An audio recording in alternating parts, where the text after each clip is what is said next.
The controversial question of how life began has puzzled mankind for thousands of years. There are two schools of thought. One idea is that God is the master of nature, the creator and ruler of the universe, who designed each kind of life on Earth with deliberate intention. This concept is known as creation science, or abrupt appearance.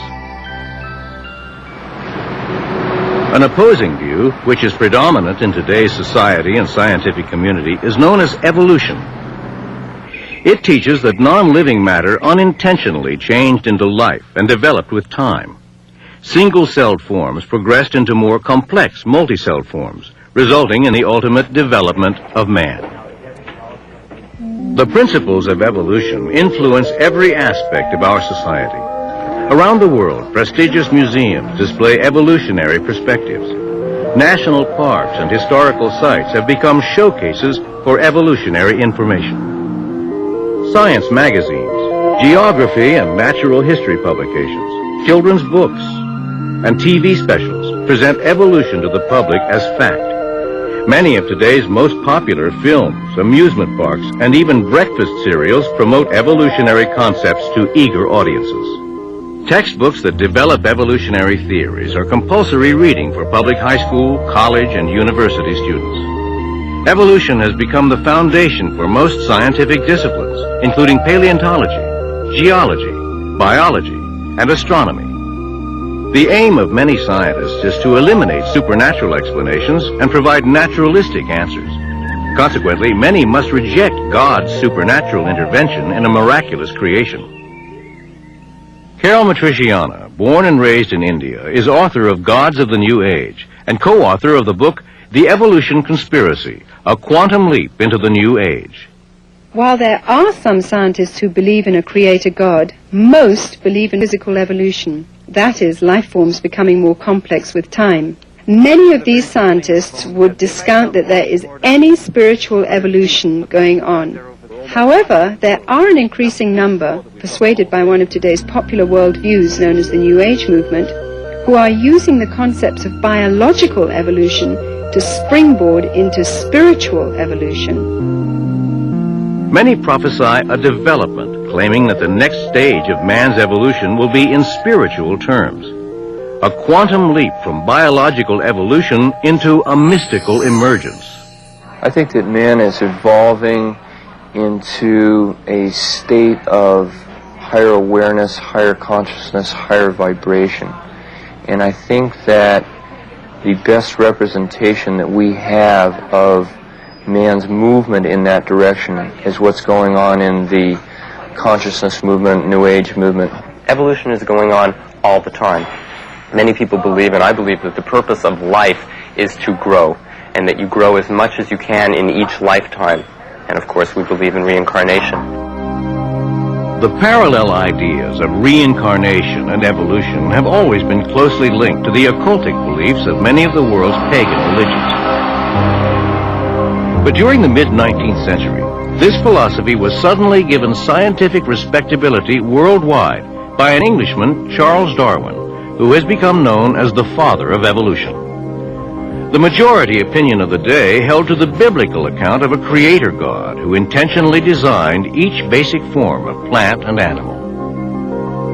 Although raised a Christian, Darwin rebelled against this idea and in his theory saw a way to formulate a process without a creator. This is the home of Charles Darwin between 1842 and 1882. It's in this study that Charles Darwin produced his great works. In fact, he used to sit in this chair. It's here he wrote his famous On the Origin of Species, published in 1859. Charles Darwin is a giant among men in modern world because he developed the theory of evolution, which transformed the scientific world. The theory of evolution by natural descent was in vogue long before Darwin's time. What Darwin did was provide a rational explanation of how it might have operated. So rational indeed that many people said, why didn't I think of that? Many people felt most comfortable. As far as Darwin was concerned, he was their hero. He provided the explanation that they were seeking. Modern science was born in 1620 when Lord Bacon wrote Novum Organum. Between 1620 and 1860, most scientists believed in the Creator and in the creation of man. Today, few scientists believe in creation or a Creator. What happened?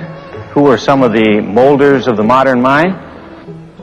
Standing here by Thomas Huxley in the Museum of Natural History. He's been called Darwin's bulldog because he took the theory of Darwin and gave a forceful presentation of it. Huxley believed that you could explain everything in nature apart from the Creator by pure natural laws. We have to remember that after all, creationism was what everybody thought not all that many years ago. And creationism was overthrown in the scientific community by evolutionary thinking. For the most part, Darwin's book was considered blasphemous by the average person in England at that time. Karl Marx, an atheist and the originator of communism, was delighted to find a scientific rationale in the theory of evolution, which he claimed gave validation to his new philosophy. Marx admired Darwin, and the two communicated and corresponded. In appreciation, Marx even attempted to dedicate his greatest atheistic work, Das Kapital, to Darwin. There were communists of the day, and Karl Marx was one of these, who saw Darwin's theory as giving scientific credibility to what was previously merely a philosophy. The philosophy of socialism, the philosophy of communism, it all became scientific and credible with Darwin's theory.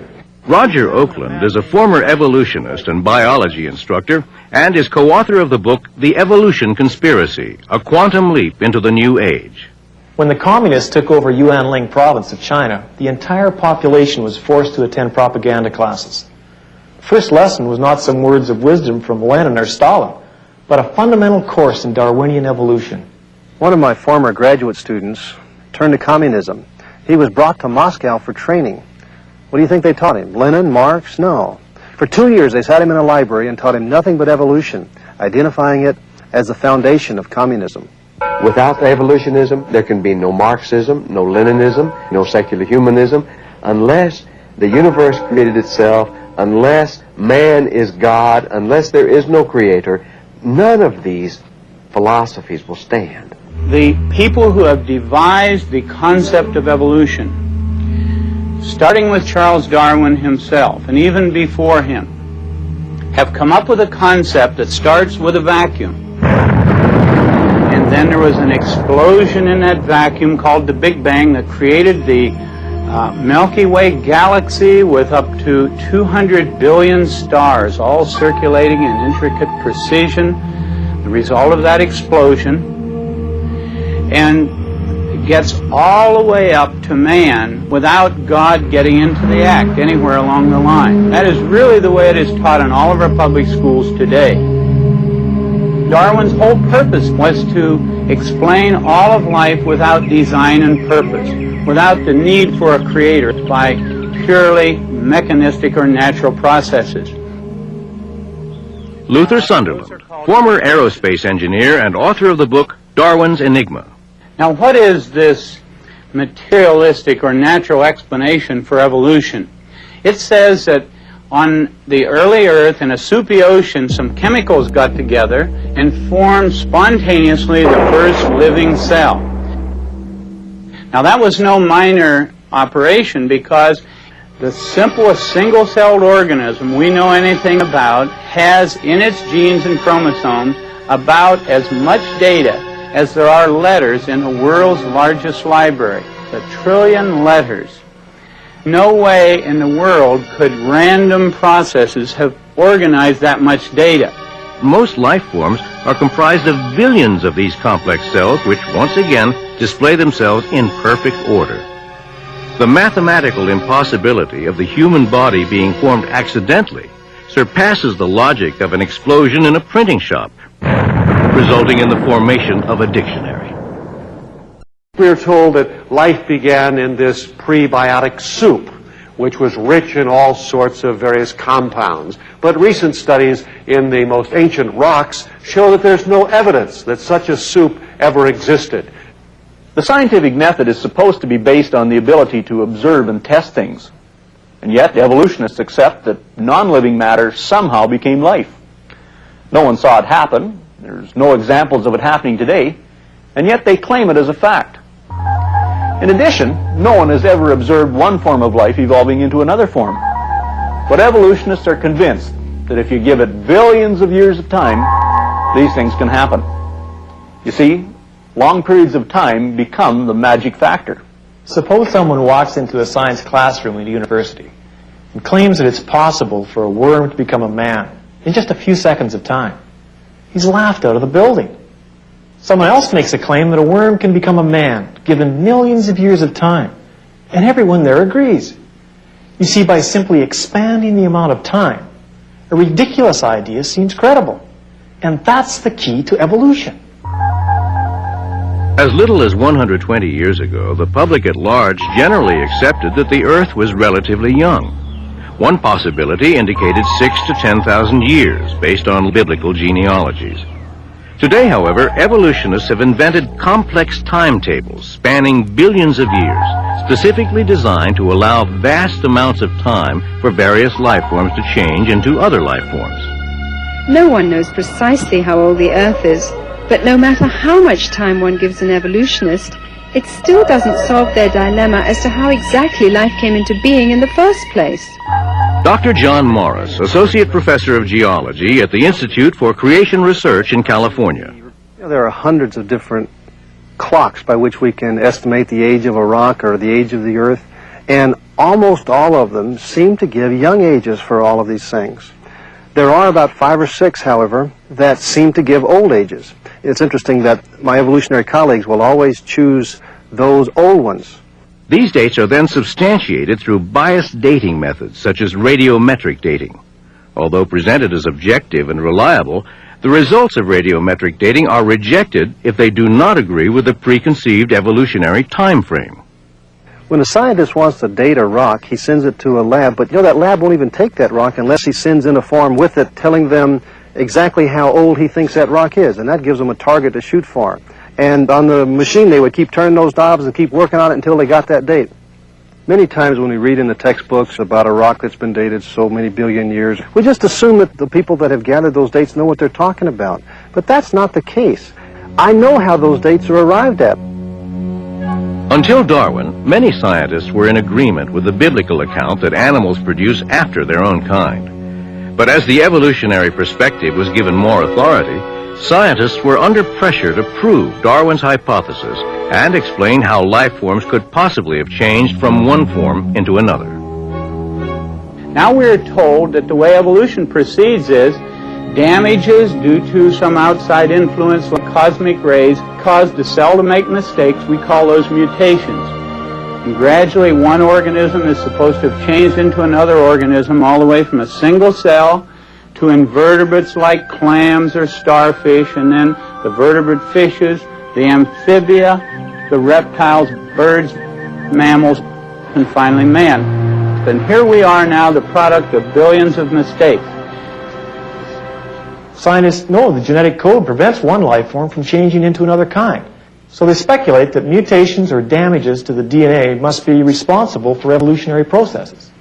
Again, they believe this in spite of the observable evidence that no new species has ever resulted from a mutation. Mutations are almost always harmful. They can bring about small adjustments in a particular species, but no way are they able to change one kind of creature into another. If evolution has really occurred, we ought to be able to see the evidence in the fossil record. After all, that's the record of the past. But if we look at that fossil record carefully, we see that there are no recorded instances of one type of an animal ever changing into another. There are no transitional forms. One of my advisors is working in the field of paleontology and has been working on the distribution of fossils in the record, and has found that there are no interspecific transitional forms, something that, of course, the creation model would have predicted and did predict long before this research was done. We ought to see cats, and we ought to see dogs, and we ought to see cogs and dats. We ought to see them in between. We ought not to be able to divide them like we are now. But that doesn't usually stop my evolutionary colleagues. They will make the statements over and over again that the fossil record is replete with these transitional forms. there are myriad transitional forms. There's really no problem finding transitional forms. It's completely false to say that there's a lacking of transitional forms. We have plenty of them, more than sometimes we can cope with. In fact, there are so many transitional forms between species that we must often fall back on statistical analysis to separate one from the other. So the claim that there are no intermediates is simply a false claim. During their interviews, several of these prominent scientists contradicted themselves, admitting that no transitional forms had been found, and proceeded to offer excuses for the lack of evidence. And the problem of transitional forms is one that all honest paleontologists have a problem with. The geologic record is incomplete. It's incomplete because of erosion that has eroded things away. One of the things that also makes it a little more difficult in the fossil record is the rapidity with which evolution acts in very short bursts. It doesn't leave many transitional forms behind. Let's go to the British Museum of Natural History, to the man who wrote the book there on evolution, Dr. Colin Patterson. I wrote to Dr. Patterson and asked him why he didn't put a single picture of an intermediate form or a connecting link in his book on evolution.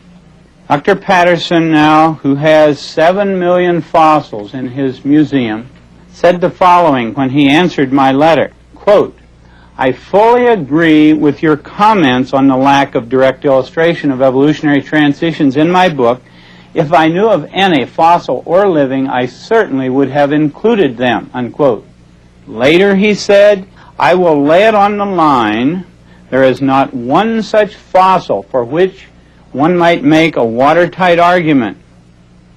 Since Darwin's time, evolutionists have aggressively searched for vital fossil evidence to support the idea that life forms evolved. Even Darwin admitted that his own theory was worthless speculation without invaluable fossil proof for transitional forms. In collaboration with evolutionists, oil companies have drilled wells throughout the world, examining layers of the earth to depths in excess of 5 miles.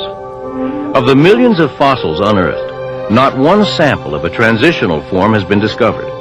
Over the years, the research of geology and archaeology have also failed to produce evidence that supports evolution's claims. In Darwin's time, there was not a single example of anything that has come to be known as a missing link. In fact, it was not until almost the time of his death that a fossil bird was discovered in Bavaria, I believe. It was named Archaeopteryx. That was, for all intents and purposes, intermediate between reptiles and birds. That was a triumph of his hypothesis.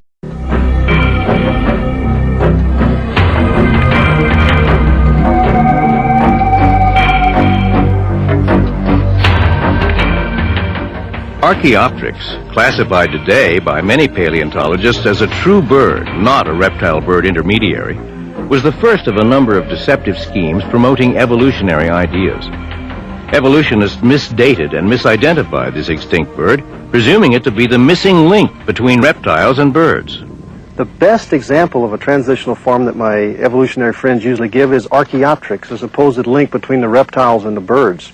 Recently, another bird has been found, dated by evolutionists, to be 75 million years older than Archaeopteryx. So therefore, Archaeopteryx could certainly not be the ancestor of the birds. Actually, evolutionists don't have any idea how the reptiles evolved into birds. They don't have any of these transitional forms.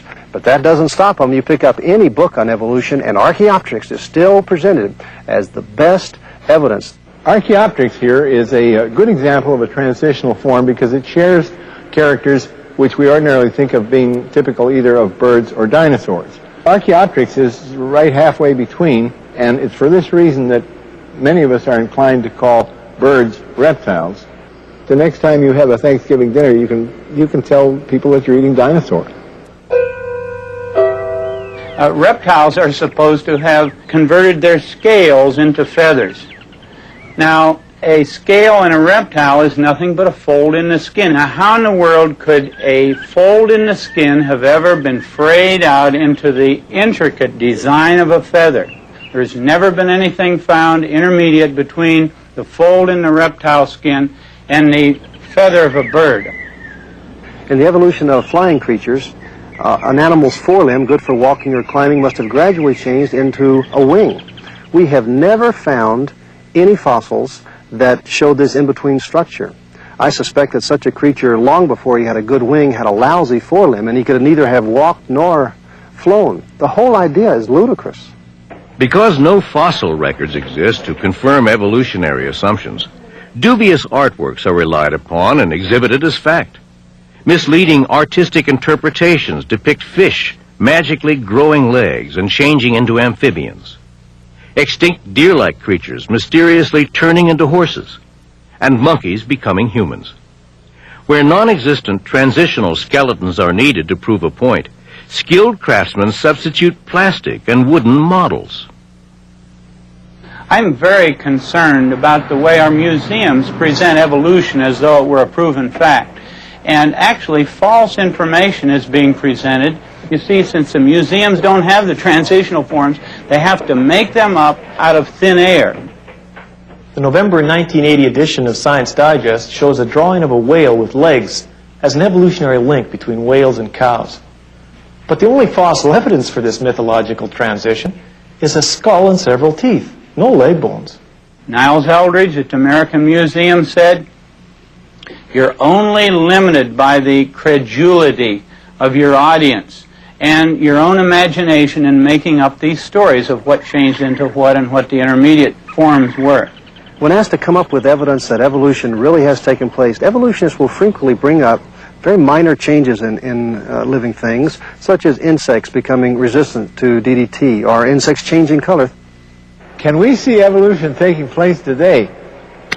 You certainly can. We can. One of the most spectacular examples, have you ever heard of the San Jose scale?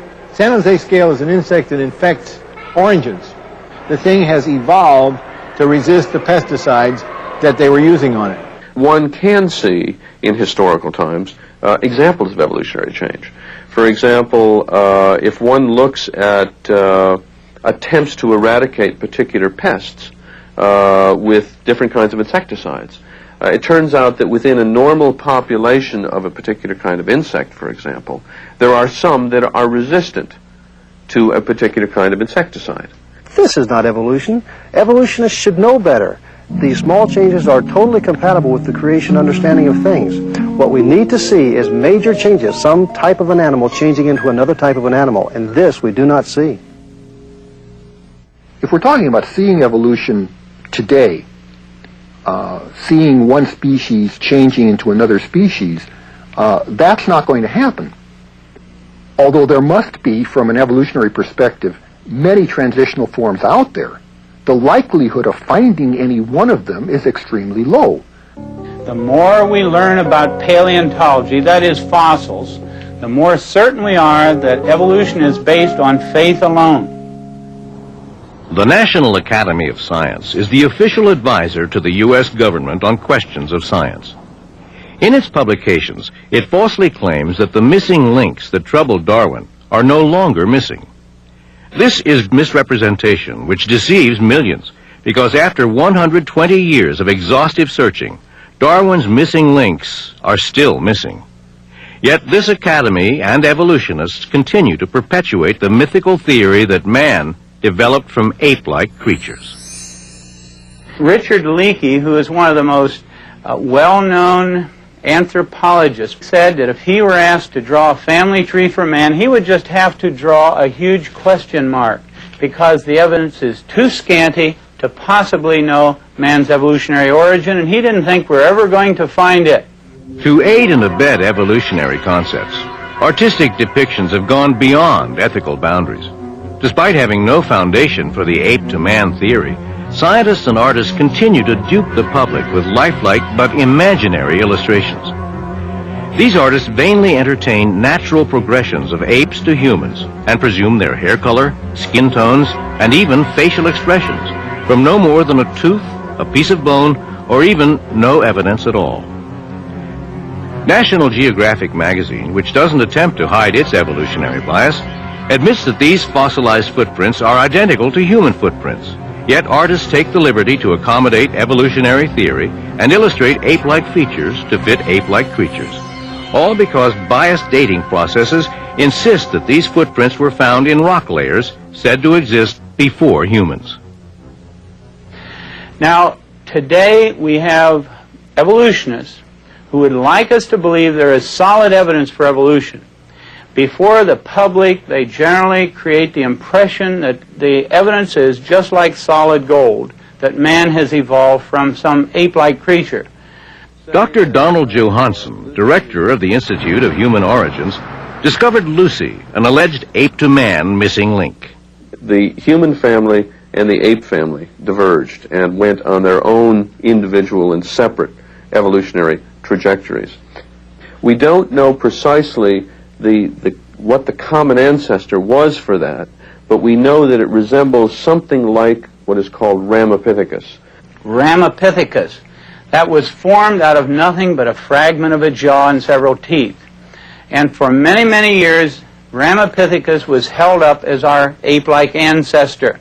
But now Dr. Pilbeam at the Yale Harvard Peabody Museum, when I interviewed him, he said, we have found about 40 of these creatures now, some of them fairly complete, and they are not on the direct line to becoming man at all. They're more like an orangutan. Dr. Pilbeam of Yale, who first claimed that Ramapithecus was an ancestor of man, now suggests that it isn't. Yet evolutionists continue to cite Ramapithecus as an ape-man link. Another so-called missing link, Java Man, was concocted by Eugene Dubois when he found an ape-like skull fragment, and then 50 feet away he found a human leg bone. However, just before he died, Dubois confessed that he'd also found 2 human skulls at this same location, and he admitted that the skull fragment belonged to a gibbon and not to an ape man. Homo erectus is probably best known as Java Man. And it was at this stage in human evolution that they began to make and use these large triangular hand axes, brains expanded over 1,000 cc's, body proportions similar to ours evolved, and we were firmly on the road to later hominids, including modern humans. This hoax is still accepted by evolutionists today, and it's presented to the public as a true missing link. If you think the Java Man hoax is incredible, wait until you hear all the facts surrounding Johanson's Lucy, this little 3.5-foot adult skeleton, which looks just like a chimpanzee. As you know, Lucy was found in 1974, and sometimes I refer to her as the woman who shook up man's family tree, because she represents for us the oldest, most complete skeleton we have of any human ancestor known to anthropologists. Now, the species Australopithecus afarensis, as represented by Lucy, is a species that we feel is ancestral to modern humans. And the significance of Lucy is that she gives us a good idea of what our ancestors looked like some 3 million years ago. We can learn from her skeleton about the way that she walked, for example.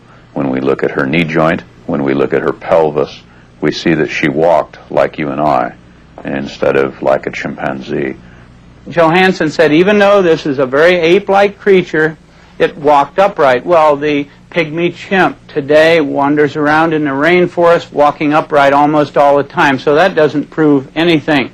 Actually, the only features of Lucy which even hint at erect posture are the knee and hip joints. Dr. Charles Oxnard, with a sophisticated computer analysis, has concluded that Johansson's claims for the hip are unfounded, and it must be pointed out that the knee was not even found with Lucy. This knee joint was found over a mile away, 200 feet deeper than the other bones. She comes closer to representing, I think, what the average person thinks of as the missing link than any other fossil we had ever found in Africa. So she has extraordinary importance in terms of understanding the very earliest phases of human evolution. Richard Leakey and others are now claiming that, in all likelihood, Lucy is really a mosaic of 2 or more species. This isn't funny. What is funny is that they claim that creation isn't scientific. The next thing back was Piltdown Man. Here was a case where a human skull had been doctored up along with a jaw of an orangutan to make the jaw look somewhat human. The teeth were filed. It turned out to be a pure fraud. Piltdown Man was a purposeful fraud, and it fooled the world's greatest evolutionists simply because they so much wanted to believe that there was some evidence for evolution. Neanderthal man was originally found in the Neanderthal Valley of Germany. These creatures, almost all, looked very modern, but several of them, 2 or 3, had a very stooped-over, brutish appearance.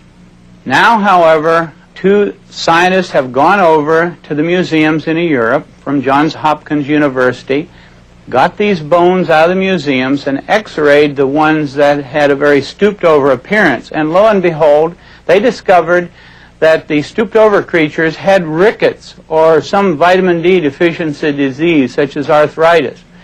They have reclassified the Neanderthals from a separate species, now put them back into Homo sapiens, the same as modern man. Now, Nebraska man consisted of nothing but a single tooth. And around this single tooth, pictures were drawn showing an ape-like creature that had evolved into man. It turned out later that this tooth was nothing but the tooth of an extinct pig. And this is a case now where a pig made a monkey out of an evolutionist. I think man has always been man. The scientific evidence shows this, and this, of course, is very consistent with the account of creation that is presented in the book of Genesis. Behind closed doors, or occasionally when speaking very candidly, the evolutionists admit there is really no evidence that man evolved from the apes.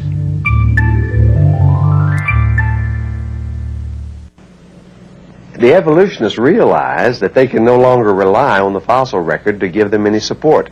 So what they've done is they've come up with a very crafty alternative to the Darwinian concept of evolution. They call it the punctuated equilibria concept. One of the really exciting developments in evolutionary theory in the last 10 to 15 years has been the theory that instead of evolving very gradually over a long period of time, that evolution came in short bursts that were interspersed with much longer periods where virtually nothing happened. You see, this solves all kinds of problems intellectually for the evolutionist. He doesn't have to look at the fossil record. There is no evidence in the fossil record that one type of animal ever changed into another type of animal. Punctuated equilibria comes along and says that isolated populations of animals evolved rapidly and left no fossil trace. But this is an argument from lack of data. There are no transitional forms, and that's used then as proof of the brand of evolution called punctuated equilibria. This is bad science. With this new information, we're trying to refine our view of evolution. And what's emerging is a much more powerful synthesis of the evolutionary theories. I'm convinced that the idea of punctuated equilibria is really a desperate attempt to salvage evolutionary theory. Punctuated equilibrium, while attempting to explain the lack of intermediate forms between neighboring species, neglects to address the real issue that asks why there are no transitions between major categories of life forms. One extraordinary answer was offered by Goldschmidt's hopeful monster theory. Who would believe, for instance, that a reptile laid an egg and a bird came crawling out of the egg, as Goldschmidt had said about this theory when he first came up with it? We are literally going back to the very foundations of evolutionary principles and reevaluating once again the mechanisms whereby evolution takes place. Unfortunately, I think a number of those outside the scientific fields that deal with evolution interpret this as a casting doubt on the very what I would call the fact of evolution. What it does say to us is that the evolutionists are running scared. It seems like almost every new development in science is converging to destroy evolution. Whether we're talking about new discoveries in astronomy or in paleontology or biology, this is true. I suddenly realized that there was very little evidence for the theory of evolution, and yet I had just accepted it as truth from a very young age. I just realized, finally, after studying all this material and thinking this thing through, that the evidence, the scientific evidence for creation, is a lot stronger than the scientific evidence for evolution. In the last decade, most of the basic pillars upon which evolution has stood have collapsed, and the theory is in chaos. Now, unfortunately, at this time, the evolutionists are crying louder than ever before that evolution is a fact. Well, it's my personal view that evolution is a dead certain fact. Evolution. There is no question that it happened. The geological record cannot be explained in any other way than through the evolutionary process. Many times you'll hear the statement that evolution is a fact, but a scientist should know better than to make a statement like that.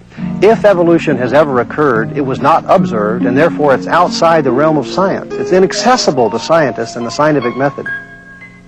Many of my evolutionary colleagues are coming up with rather bizarre theories. It seems that they recognize that evolution doesn't make good sense scientifically, and so they're forced to come up with these incredible imaginary ideas. The Evolution Conspiracy.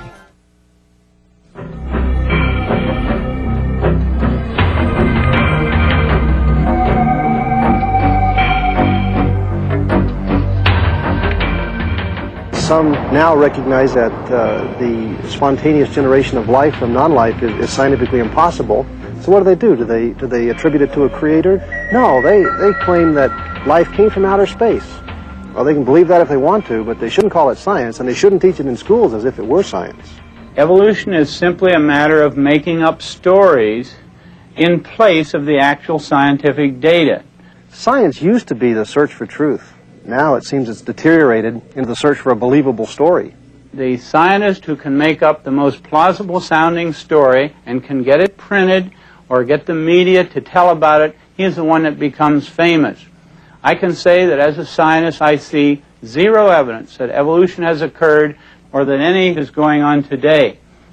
One scientist I spoke with said that even if evolution is not true, there's no way it could ever be retracted because it had gone too far. Millions of textbooks would have to be reprinted, and museums all over the world would have to tear down their exhibits. Society would never trust science again. In July of 1925, the trial of the century took place in Dayton, Tennessee. For the first time in educational history in this land, the concept of a creator was totally challenged. This was the great turning point. Up till 1925, all of your science classes taught creation. Today, all that you have taught in the science classroom is evolutionism. John Scopes, a schoolteacher, was found guilty of violating Tennessee law, which prohibited the teaching of human evolution. Less than 10 years later, by 1933, the Humanist Manifesto was signed by a small but powerful group of people presenting themselves as a non-profit religion. Their religion was humanism, and it swept through the educational system through the zealous pursuits of John Dewey, a socialist and first president of the American Humanist Association. Today, public schools are the seminaries for Dewey's religion of humanism, and its doctrine of evolution dominates the educational system. Now, today we do have religion being taught in our public schools. The fundamental tenet of humanism, for instance, as listed right in the Humanist Manifesto. Tenet number 1, religious humanists regard the universe as self-existing. It was not created. Tenet number 2, man is the product of a long natural process, that is, evolution. A very few people originally got control of our education system in this land. One of the things that was imperative for them to push through their programs was evolutionism. Most people do not believe that evolution happened. The fact that most scientists do, or practically all scientists do, is in a sense neither here nor there, because in fact we would like the ideas to get across to our students. The thing that the average Christian in America has never realized is that his tax dollars pay the school teacher's salary, they pay for the textbooks, and yet most parents still will not say one word about anything that happens in that classroom that disturbs them. For parents to allow a godless indoctrination in evolutionism is just unthinkable. Thousands of children are bused daily to our museums as part of school-sponsored field trips, where they're given crash courses in evolution. And just like in the Soviet Union, this religion of atheism is presented as fact, with no alternate viewpoints allowed to be expressed. Attorney Wendell Bird argued the case for balanced treatment of creation science and evolution before the U.S. Supreme Court. He is author of the book, The Origin of Species Revisited. To me, the basic issue is academic freedom, because no one's trying to exclude evolution from public schools while teaching a theory of creation. Instead, the evolutionists are trying to exclude alternatives, while, in general, defending the exclusive teaching of evolution. Well, I think creationism should be taught in schools simply because all good ideas should be taught in schools. I think we shouldn't be afraid of ideas, whether we oppose them or whether we're for them. I think we should expose everyone to both sides of the issue. 86% of the American public believes that the theory of evolution ought to be taught along with the scientific theory of creation, according to an AP NBC News nationwide poll. I think creation should be taught in schools because it's a part of what we are, and I think it should be taught with an open mind without religious intonations. Lawyers nationwide, more than 2 to 1, agree that it is constitutional to teach the theory of creation along with the theory of evolution. And lawyers better than 2 to 1 believe that both should be taught in public schools. Yes, creation should be taught in schools. Equal time should be given to evolution and creation. 42.3% of biology teachers believe in teaching a theory of creation along with the theory of evolution. And the same is true of school board members, 2/3, according to a poll by the American School Board Journal.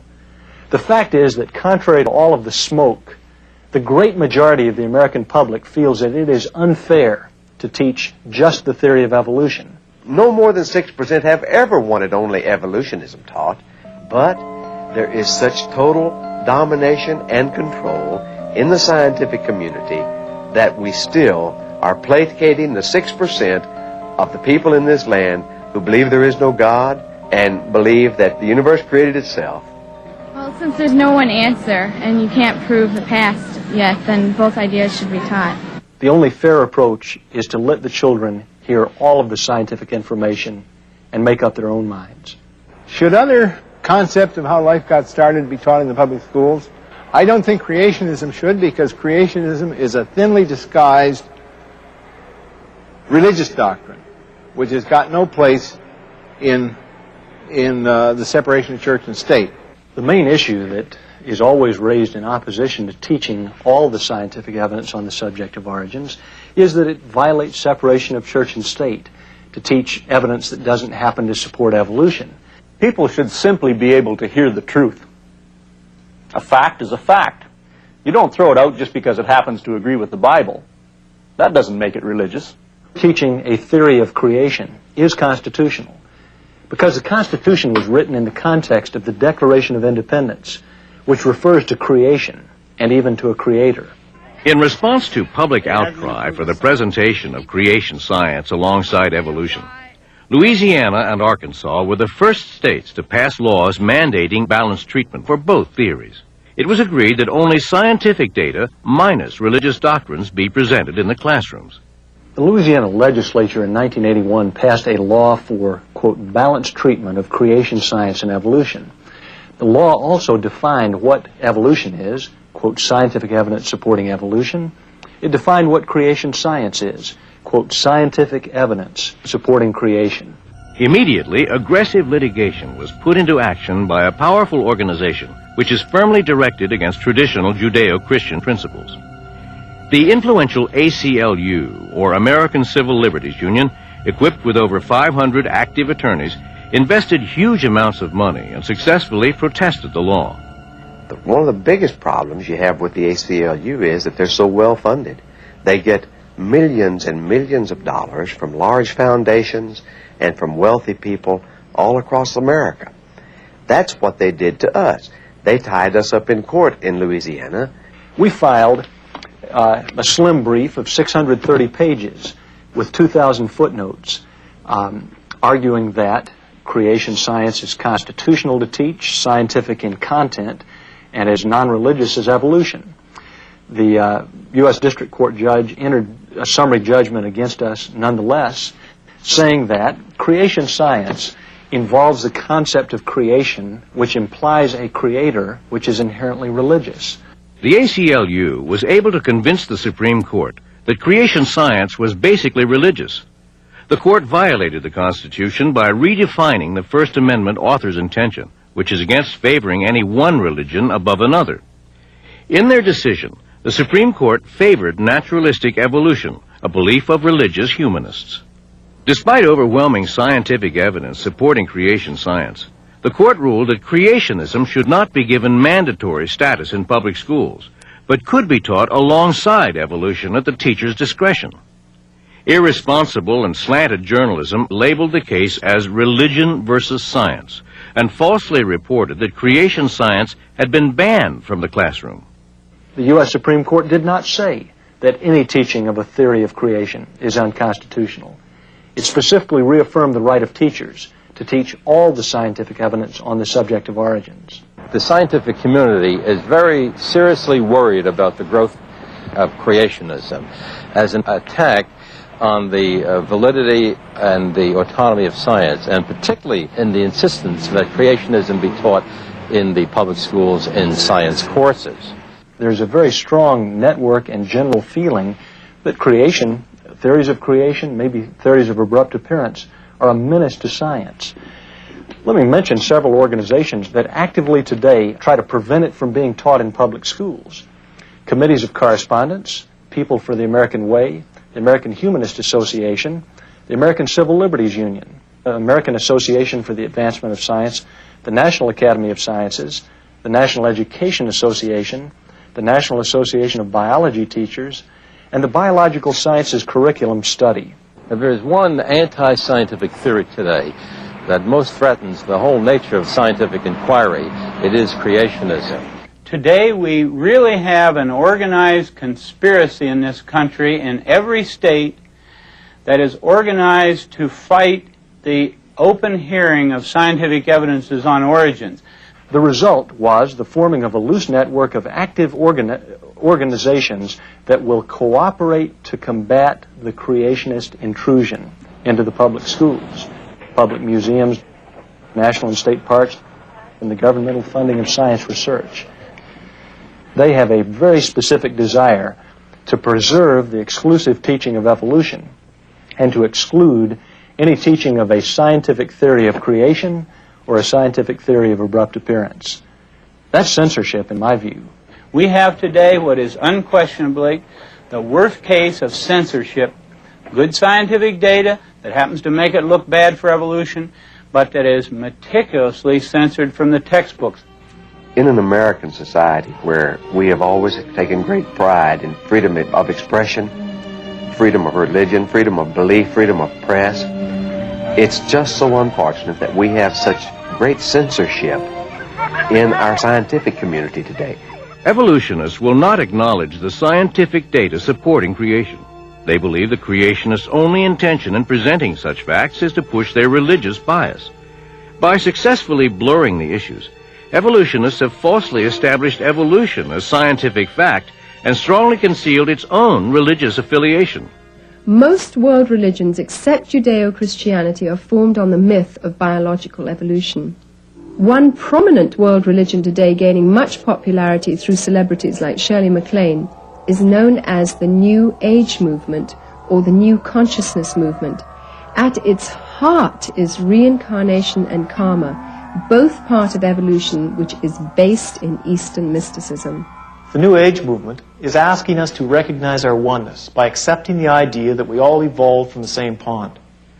And if we can unite our minds and spirits using techniques such as meditation and channeling, we can supposedly get incredible powers, achieve global unity. New Age is an interrelated network of various philosophies and political causes. Its goal is to promote an awareness of global oneness, physically and mystically. Everybody from Jesus Christ to Adolf Hitler would be seen as someone who we can identify with because we are all one. I think that certainly there is every potential for all of us as spiritual beings to merge as one. We've mastered the evolution of the physical body. We've mastered the evolution of the mind, or we're moving in that direction. So we're coming to a time where we're using this perfected, quasi-perfected body, this opening and perfecting mind, to access the true perfection of the universe, which is the spiritual dimension. According to New Agers, the next phase of mankind's evolution is elevation to godhood. They see the human race as a transitional form between apes and God. That's, I think, our purpose on earth, and I think we're understanding that, is to make ourselves whole, to become one with ourselves, and then to realize our godhood. And I believe that everyone has Christ consciousness within themselves, and all they need to do is go inside and realize that and bring it forward and be that Christ consciousness. Evolution, whether biological or mystical, is man's way to explain away God and his creation and put man in God's place. Man has basically got the biological future of the earth in his hands. He can control evolution. We're in a time now where man is literally taking control of his own evolution, taking control of where mankind goes, both individually and collectively. I believe that the New Age movement is heading into the mainstream of American consciousness, and I think that it's going to get there by exposure in the mass media. The ideas, the concepts, the principles, the psychology, the spirituality. I think that this is a movement that will go all the way around the earth and ultimately serve as a vehicle to transform levels of consciousness that will allow us to live in a more natural, harmonious way with the elements and with the universe. This mushrooming philosophy should be a burning concern for Christians to try and understand so that they can become effective Christian witnesses. Not only is God's character at stake here, but his truth and morality. The desire for godhood, which is the goal of the New Age consciousness movement, is the same thing that brought about the fall of man. In being our own gods, we can justify our behavior and are accountable to no one. In the Bible, Romans chapter 1 warns us about the natural consequences of rejecting God the Creator. It results in man becoming involved in wickedness and moral corruption. As a result of the work of evolution, unbelief and skepticism are rampant in our society, and the moral and ethical effects have been devastating.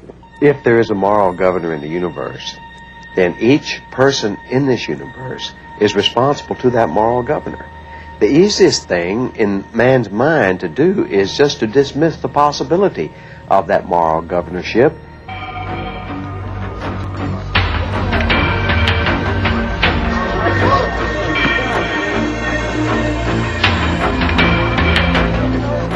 Adolf Hitler used the Darwinian thesis of natural selection, the survival of the fittest, to weed out who he considered to be the inferior strand of humanity. He brutally tortured and killed 12 million people, 6 million Jews and 6 million non-Jews. In effect, we are doing the same thing today with abortion, euthanasia, and infanticide, weeding out those whom we consider to be unwanted persons. Since 1973 in the USA alone, nearly 25 million unborn human beings were killed by abortion. That is one baby every 20 seconds. If we deny that man is created in the image and likeness of God, then we lose the dignity and purpose of life. If we agree with the evolutionary premise that we are no more than evolved animals, then humankind loses all moral perspectives. People don't want to take responsibility for their actions. They don't want God looking over their shoulder. Evolution is nothing more than an elaborate path one takes to run away from God. I stopped running and gave my heart to Jesus Christ, and all the scientific facts I'd been struggling with fell into place. We can either choose to look to evolution for the answers, or we can choose to consider an alternative. Just look at the vastness of the universe with its galaxies, solar systems, the planets, all circulating in perfect precision. There are more stars than grains of sand in all the world. Just think of the complexity of life, the intricacies of the eye, the ear, the heart, or the human brain. Is it logical to assume it all happened by random chance? Or was there an awesome creator and designer behind it all? The Bible says that man is without excuse because all around him he can see through the evidence of nature the mighty workings of a creator God.